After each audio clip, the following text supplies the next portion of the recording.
Hey everyone, hope all of you are doing well. Welcome back to another Apex Legends video. Today I want to share with you guys my top 10 loadouts that I prefer to use in Apex Legends. Now these have only 10 pairs of loadouts and this is according to my preference, and I'm not any pro player or something that these are only the best weapons, but I'm sure that these will match with the preferences of most of the players. Okay, guys, let me tell you that the devotion is not in any of my top 10 loadouts. There are two reasons for that. One is I personally feel that when I am using the devotion, I tend to run out of energy ammo really, really quickly. The other reason is that it is such a strong weapon that in some time it may actually be nerfed quite a lot, or it may actually be put back in the care package, and that's what's most probably going to happen. And that's the reason why I have not included the devotion in these. But add the devotion to any of your loadouts, and it's a devastating loadout, anyways. In case you guys have any preferred loadouts that are not in my list and you would like to share them with the community, do put them down in the comments so everyone can see, try out those loadouts, and see how good they are. So, without wasting any more time, let's get into my top 10. Now, at number 10, there is triple take and shotguns. Now, I'll be categorizing shotguns together, as in all three shotguns are good. The Mastiff is obviously good. The EY8 is also a beast, especially when you attach the level 3 bolt on the EY8. The fire rate is massive and can deal a ton of damage. And even with the armor changes reverted, it's still really, really good of a shotgun. The Mozambique is also a really good shotgun, especially with the hammer point, and also it has now 4 shots in the chamber. Now the triple take is also a beast of a weapon. It's a good close range weapon, and it's definitely a really good mid to long range weapon with the choke already pre-built into it. The only reason this is at the 10th position in my list is that I generally don't tend to use sniper rifles. Alright, at number 9 we have the Hemlock and shotguns. Now we already spoke about the shotguns, so I'll just speak about the Hemlock. The Hemlock, along with the Prowler, received a reduction in recoil, so it's become a really easy weapon to control.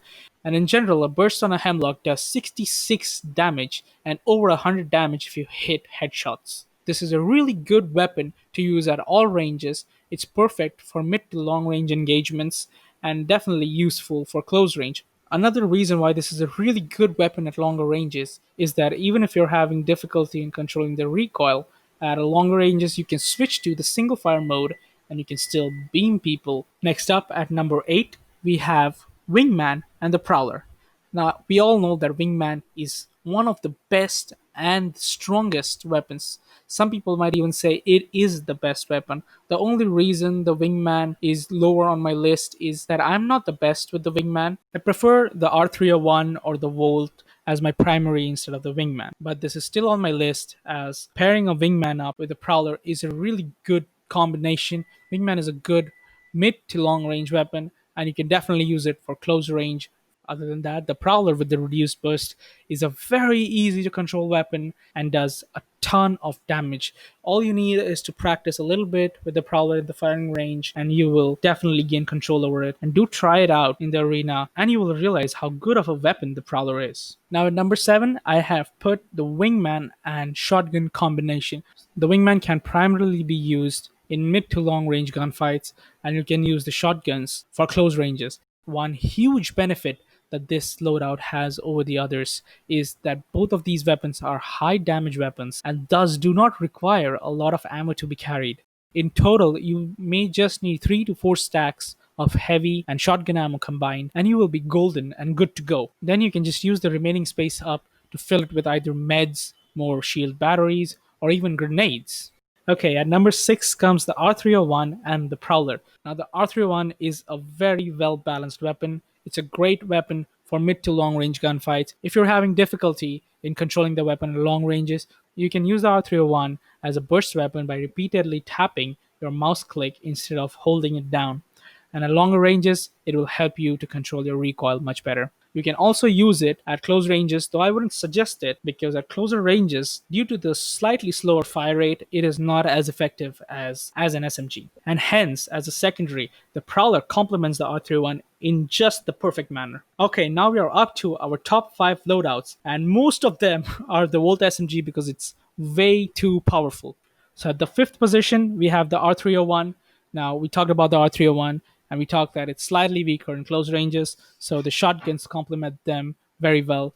Another reason why shotguns are better than prowlers, in my opinion, is that they do a ton of damage. So if you pace your shots a little, you can almost hit every single shot and do a ton of damage. Other than that, you only need to carry 1 or 2 stacks of shotgun ammo, which gives you a little more space for meds, batteries, and grenades. So anybody who's not played Apex Legends or is not comfortable with a lot of the other weapons, this is a very good loadout for them to use. Very easy to learn, very quick to learn, and very, very efficient for anyone who picks it up. At number 4, we have the Volt and the shotguns. Now, again, like the R301, the Volt has a very easy to control recoil. It's actually very less, so it's a high damage weapon. It also has a high bullet velocity, which means the bullets travel faster and for a longer distance, so you can hit shots at longer range targets extremely accurately. Now, Volt being an SMG, you have the strafe speed of an SMG. So, with all these combined, you can put the 2x on the Volt, use it at close ranges, at ranges that you use assault rifles at. Good complementary to this would be a shotgun that you can use to just one pump and down the enemy. At number 3 spot, we have the Volt and the Wingman. Now here you can use the Volt either with the 2x, using it as an assault rifle to hit some long range shots. You can also put the 2x on the Wingman to use it to hit long range shots, and use a 1x on the Volt and use it as an SMG. Basically, the Volt Wingman combo is the straight up replacement of the Wingman R99 combo, which was extremely popular among the pro players community. The Wingman is also a good weapon to complement the Volt. When it runs out of ammo, you can just pull out the Wingman straight up, take one hit, and down an enemy. So at number 2 spot is the Volt SMG and Prowler. The Volt SMG even here is used as an assault rifle, though you can still use it hip firing at close ranges. Put the 2x on and use the Volt as an assault rifle, and a good complementary for the secondary is the Prowler. As said, with the high damage and comparatively easy to control recoil now, it's a good, strong, solid secondary weapon. And taking up the number 1 spot, we have the Volt SMG and the Volt SMG. Now, the Volt SMG is extremely good, and with the recoil so easy to control that you can use it quite easily at long ranges. A Volt SMG is good as a primary weapon for long ranges and also as a secondary weapon. Having 2 volts just gives you high damage, high fire rate, high strafe speed. Put any numbers to it, all the numbers are just high. So this is my most favorite loadout. The only drawback to this loadout is a very situational drawback, is that you would be carrying a lot of energy ammo, and a lot of people are carrying energy ammo, so when you kill them, you replenish your energy ammo. So the only drawback is that if you keep getting third partied and keep winning gunfights, you will end up using all your energy ammo. In a bad scenario, the people you killed may have less energy ammo or may not even have energy ammo at all. So this is a very situational drawback for the Volt combo, and you may not actually face this as much at all. With that said, this is the end of the list with the Volt combo topping it. Now, this is just my preference of what loadouts and what weapons to use in Apex Legends. You guys must have a different preference, and if you do, please do let me know down in the comments what is your most favorite loadout, or if there is a loadout that you like and you use that I have not mentioned. I would love to try it out and see how good that loadout is. And also, it might help the other community members to know some other strong combos that they can themselves use in the Apex Legends arena. So if this video was helpful to you guys in any way, and if you guys did enjoy this video, I would appreciate it if you guys would go down and leave a like. If you guys have any other thoughts about this video or any other thing about Apex Legends, you can definitely leave a comment down below, and I would love to read what you guys think. And lastly, if you guys do enjoy similar content, do consider subscribing, and a huge thanks for watching this video. As always, I'll see you guys in the next one. Stay awesome.